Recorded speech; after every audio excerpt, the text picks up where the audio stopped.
Hello friends, स्वागत है आप सभी का आपके अपने यूट्यूब चैनल स्टडी विद सुमन में। मुझे बहुत सारे कमेंट आ रहे थे कि दीदी आपने इतनी जल्दी में इतने मार्क्स कैसे कवर कर लिया।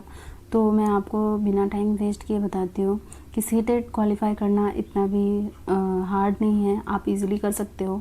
अगर आपके पास अभी भी मतलब टाइम नहीं निकल पा रहा है तो आप टाइम निकालिए, कोशिश करिए पढ़ने का, क्योंकि अब आपके पास टाइम नहीं है कि आप टाइम वेस्ट करो। अभी से लेकर के आपके एग्ज़ाम तक में 29 या 30 डेज़ बचे हुए हैं, तो आप इन दिनों में पढ़ाई करना स्टार्ट कर सकते हैं। मेरे हस्बैंड यहाँ नहीं, मतलब घर पे नहीं रहते हैं। मेरे हस्बैंड फ़ौज में हैं, तो हम बाहर रहते हैं, क्वार्टर में रहते हैं। मेरा पेपर के टाइम पे हम छुट्टी चले गए थे, जो कि हम 1 महीना पूरा मेरा लॉस हो गया था, पूरा 1 महीना। उसमें मेरा बुक यहाँ रह गया था क्वार्टर पे और मैं घर चली गई थी, और जब मैं आई थी तो सिर्फ़ और सिर्फ 30 डेज़ बचे थे। जितना दिन आपके पास बचा है उतना ही दिन मुझे बचा था। तो हम जब घर चले गए, नोट्स यहाँ था, तो हम कैसे पढ़ाई करते। तो जब हम वापस आए, जो कॉपी मतलब नोट्स को या कॉपी बोलो या फिर कुछ भी पढ़ने के साधन बोलो, सारा कुछ मेरा यहीं पे रह गया था।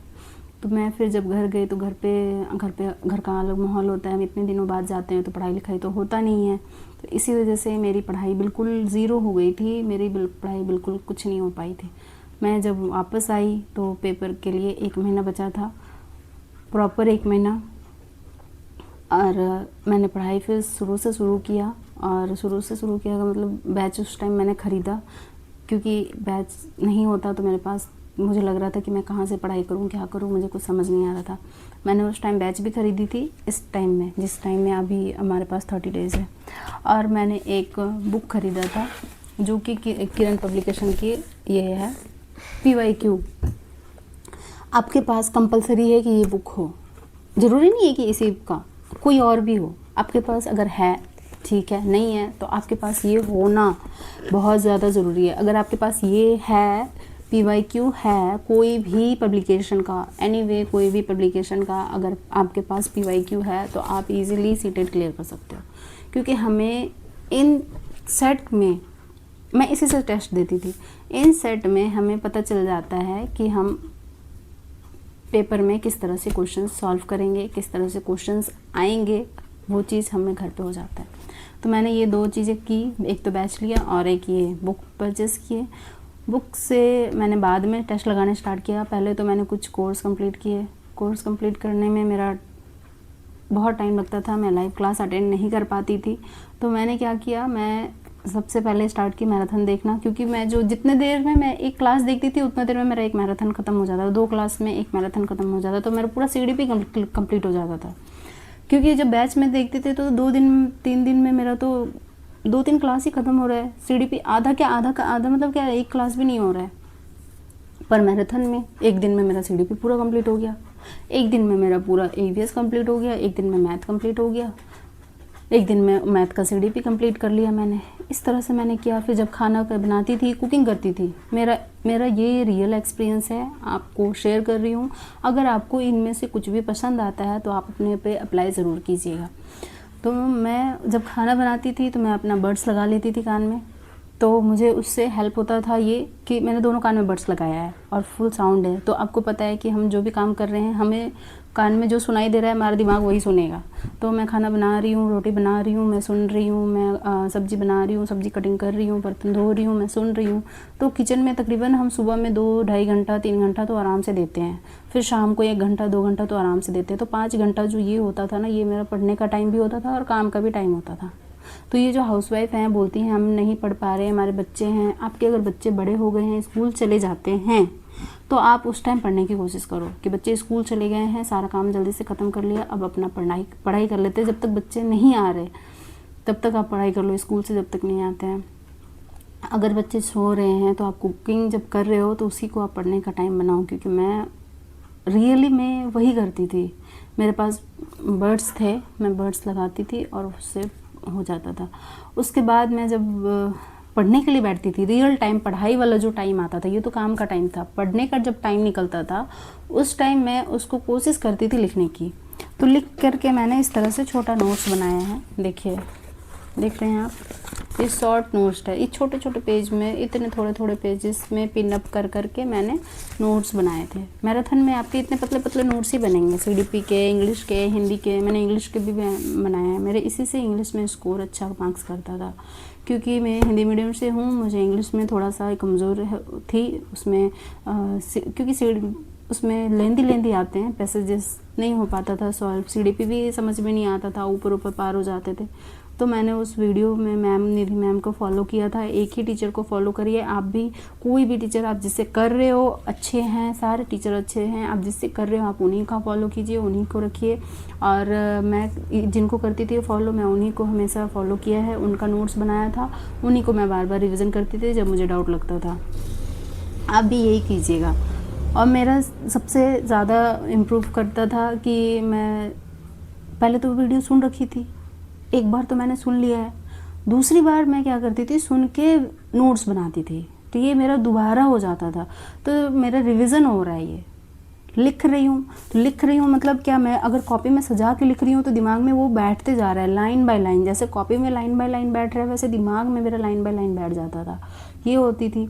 फिर उसके बाद जब मैं टेस्ट लगाने के लिए जाती थी, मैं स्टार्टिंग में टेस्ट नहीं लगाई थी, मेरा टेस्ट लगाना स्टार्ट हुआ था 15 दिन के बाद, क्योंकि 15 दिन तक तो मैंने यही किया, मैराथन देखा, नोट्स बनाए। स्टार्टिंग के कुछ दिन जैसे कि 5-10 दिन मैंने नोट्स बनाए, वीडियो देखा, नोट्स बनाए, वीडियो देखा, मैंने यही किया। अभी से लेकर के आपके पास 30 दिन है, तो अगर आपने पढ़ाई बिल्कुल स्टार्ट नहीं किया तो मैं यही बोलूँगी, आप अभी से लेकर के आगे का 5 दिन 10 दिन आप यही करो, नोट्स का रिवीजन करो। अगर आपने थोड़े बहुत मैराथन देखे हैं, मैराथन से कुछ लिख लो, पूरा मैराथन का जो भी नोट्स, शॉर्ट नोट्स बना लो और उसको रिवीजन करो, बार बार रिवीजन करो, बार बार रिवीजन करो। ये चीज़ आप 5 दिन कर लो, फिर 5 दिन के बाद आप पूरा अच्छे से उसको समझ लो कि हाँ मेरा ये वाला चीज़ क्लियर हो गया है। NCERT वाली भी, NCERT की जो टॉपिक होती हैं वो सर पूरा निचोड़, आपको बुक नहीं है ना आपके पास, तो जो EVS के सर हैं, सचिन एकेडमी सर में जो पढ़ाते हैं, वो पूरा निचोड़ जो कि सीटेट में आएगा वो एक ही मैराथन में बता दिए हैं। आप उसका बस शॉर्ट नोट बना लोगे ना, इनफ है, तो आप वो कर सकते हो। उसके बाद जब EVS की CDP की बारी आई तो उन्होंने भी उसका CDP का भी मैराथन बना रखा है, आप उसको भी कर सकते हो, लिख सकते हो। तो इन सब चीज़ों में मुझे लग गए थे 15 दिन कि मैंने मैराथन देखा, फिर उनका वीडियो बनाया, फिर देखा, मैं देख लेती थी किचन में, फिर आकर के मैंने नोट्स बनाया, तो फिर दोबारा रिविज़न भी हो गया मेरा साथ साथ के, ये हो गए। फिर बार बार मैं उस नोट्स को जब रात को सोने जाती थी उसको एक बार रिवीजन कर लिया, फिर सुबह उठा तो रिवीजन कर लिया। कम से कम मैं रात को कई बार 2 बजे तक पढ़ती थी, कम से कम, ज़्यादा से ज़्यादा 3 भी बज जाते थे, कई बार 4 बज गए। मेरी बेटी मम्मा आ जाओ सोने के लिए, पर मैं नहीं जा पाती थी, पढ़ना होता था, तो मेरा 2, 3, 4 इजीली बजता था। तो कभी कभी सुबह में नहीं पढ़ पाती, क्योंकि अगर हम 4 बजे तक पढ़ेंगे तो सुबह पढ़ना थोड़ा मुश्किल होता। 4 बजे सोती थी तो 5-6 बजे उठना होता था, 7 बजे तक। तो आप कोशिश करो कि अगर आप दिन में नहीं दे पा रहे हो तो आप रात दो। अब आप सोचोगे कि मैं 8 घंटे 10 घंटे सोऊंगी तो फिर नहीं हो पाएगा।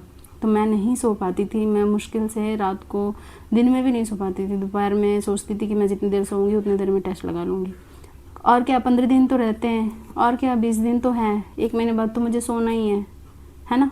तो अगर हम नहीं सोएंगे तो ऐसा तो है नहीं कि कोई बड़ी चीज़ें हो जाएंगी। 1-2 घंटा ऐसे टाइम निकाल लेती थी सोने के लिए। दिन में आप 1 घंटा सो जाओ, रात को 2 घंटा 3 घंटा सो जाओ, हार्डली 4 घंटा सो जाओ। आप पूरा 8 घंटे 9 घंटे सोने की कोशिश मत करो। मैं भी यही करती थी, 2 बजे तक पढ़ना है तो पढ़ना है। अगर आपको नींद आ रही है रिविज़न करते समय, पढ़ते समय, तो आप उस टाइम मैथ सॉल्व करो, आप टेस्ट दो। टेस्ट दोगे ना आपको नींद नहीं आएगी। आप कोशिश करके देखो, टेस्ट दोगे तो नींद नहीं आएगी। अगर आपको नींद आ रही है तो आँख में पानी मारो, फिर से पढ़ने बैठो। 2 बजे रात तक पढ़ते हुए हो गए। अब 15 दिन ख़त्म हो गए थे तो मैंने टेस्ट देना स्टार्ट किया। टेस्ट भी कैसी, तो सुबह 1 शाम 1, 2-2 टेस्ट लगाना एक दिन में, 2-2 टेस्ट लगाना। जब 15 दिन, लास्ट के 15 दिन बचे थे, तब सुबह में 1 टेस्ट लगाना, शाम को 1 टेस्ट लगाना, सुबह 1 टेस्ट लगाना, शाम को 1 टेस्ट लगाना। अब सिर्फ ये थोड़ी होता है कि टेस्ट लगा लिया बस, नंबर देख लिया बस, हो गया। टेस्ट लगाने के बाद आपका सबसे बड़ा इम्पॉर्टेंट रोल होता है कि आपके टेस्ट में कितने मार्क्स आ रहे हैं और कितने मार्क्स कट रहे हैं। मार्क्स तो आ गए पर कट रहे हैं, क्यों कट गए? CDP मैंने इतने अच्छे से पढ़े, उसमें 30 आउट ऑफ मुझे 30 आना था, पर 28 आ रहे हैं। पर क्यों आ रहे हैं? 2 मार्क्स कहाँ रह गए? मैंने कौन सी ऐसी टॉपिक है जिसको मैंने रिवीजन नहीं किया? ऐसी क्या चीज़ गलती रह गई कि मेरे से नहीं हुआ? ऐसा क्या हो गया कि गलत हो रहे हैं, तो इस चीज़ को आपको ध्यान देना है, गलती का कारण ढूंढना है आपको। हो गई। और इंग्लिश में आप बार बार उसको रिवीजन करोगे तो इम्प्रूव हो जाएंगे। और हिंदी का तो हम कर लेते हैं, मैथ्स का भी आप रिवीजन करोगे तो हो जाएंगे। ईवीएस का आप सर का वीडियो देखो, सच में ईवीएस में कंटेंट वो पूरा कंप्लीट करवा देते हैं, अच्छे से कंप्लीट करवाएंगे। मैंने वहीं से किया है, मेरा रियल एक्सपीरियंस वहीं से रहा है। और उसके बाद आप कोशिश करिए टेस्ट के सारे डाउट को एक पेज में लिखने का। जैसे कि मान लो कि आपने ये टेस्ट दिया तो इसके पीछे डाउट लिखो इस तरह से। देखो डाउट लिखा हुआ है ना मेरा, तो इस तरह से डाउट लिखो। इधर टेस्ट दिया ना, इधर डाउट लिखो, फिर उसके बाद उसको रिवीजन करो। जब हर बार आप टेस्ट दो तो हर बार उसको रिवीजन करो, हर बार आपको काम आएंगे। अगर आप जितनी बार रिवीजन करोगे, जब आप टेस्ट देने बैठो तो जितने भी टेस्ट के आपने लिख रखे हैं डाउट, उनको आप रिवीजन करो एक बार, उसके बाद टेस्ट दिया करो। फिर जब आप पेपर देने जाओ ना 2-3 दिन पहले आप यही करो, टेस्ट दो या मत दो, आप सारे को रिवीजन करो। 10 दिन तक टेस्ट दिया, अब पेपर के कुछ दिन रहते हैं तो आप उस टाइम नया चीज़ कुछ पढ़ो ही मत। आपको नहीं आ रहा है आप उसको टच मत करो कि मैंने ये चीज़ नहीं कंप्लीट किया, मुझे ये करना है, मत करो। मैंने छोड़ दिया था जब टेस्ट देना स्टार्ट किया था और कुछ नया चीज़ नहीं आ रहा है, थोड़ा बहुत रिवीजन कर लिया। जब 5 दिन बचे हैं, 10 दिन बचे हैं और आप नया टॉपिक लेके बैठ गए हो, मुझे ये वाला चीज़ नहीं आ रहा है, छोड़ दो उसको। जो आ रहा है, आप जितना आ रहा है उसको आप परफेक्ट करने की कोशिश करो, कहीं वो गलत ना हो पेपर में। कुछ नया चीज़ आप उस टाइम कोशिश मत करना पढ़ने की, कुछ नया चीज़ मत सीखने की कोशिश करना। अब जो आ रहा है आप उसको रिवीजन करो। टेस्ट दे पा रहे हो, एक टेस्ट दो। जब लास्ट के 10 डेज बचते हैं ना, एक टेस्ट देना, बाकी टाइम रिवीजन करना। उन नोट्स को बार बार रिवीजन करो। जितना सामने पास आ जाता है आप उतना ज़्यादा टाइमिंग बढ़ा दो। आप अपने पढ़ने की क्षमता को, आप अपने पढ़ने की कैपेबिलिटी को ज़्यादा बढ़ाओ। हो गए। उसके बाद एज अ हाउस वाइफ थोड़ी सी दिक्कत होती है, पर आप कोशिश करो कि टेस्ट देने का, बिना टेस्ट दिए कोई पॉसिबल नहीं है। और आपके पास अगर PYQ नहीं है तो आप PYQ प्लीज़ ले लीजिए, कहीं से भी ले लीजिए, पर आपके पास होना ज़रूरी है। चाहे आप पेपर 1 दो, चाहे आप पेपर 2 दो, कोई सा भी पेपर दो, आपके पास PYQ होना ज़रूरी है। आप टेस्ट दो, रिवीजन करो। उसके बाद भी अगर आपको कोई दिक्कत आती है या अगर आपके मार्क्स इम्प्रूव नहीं होते हैं तो मैं हूँ यहाँ पे हेल्प करने के लिए। आपकी हेल्प करके मुझे बहुत खुशी होती है, क्योंकि मेरी तरह मेरी बहनें जो हैं वो पढ़े। एक हाउसवाइफ के होने के नाते आपको, मुझे पता है कि कितनी प्रॉब्लम होती है, और मुझे पता है कि नहीं पढ़ूंगी तो आगे की लाइफ जो है बहुत स्ट्रगल है। तो हम लोग पढ़ना चाहते हैं तो मैं इसी तरह से हेल्प करूंगी। कोई भी आपको पेमेंट करने की ज़रूरत नहीं है। अगर कोई और आपको बोलते हैं कि ये बैच ले लो, ये नोट्स ले लो, इतनी पेमेंट है, उतनी पेमेंट है, तो इस तरह की सब उनको बस पेमेंट ही चाहिए होती है। तो मैं आपको हेल्प करने के लिए हूँ। आपको किसी तरह की हेल्प चाहिए तो आप प्लीज़ मुझे कमेंट कीजिए। अगर वीडियो पसंद आए तो लाइक कीजिएगा। मिलते हैं अगली वीडियो में। आज के लिए बस इतना ही। Thank you.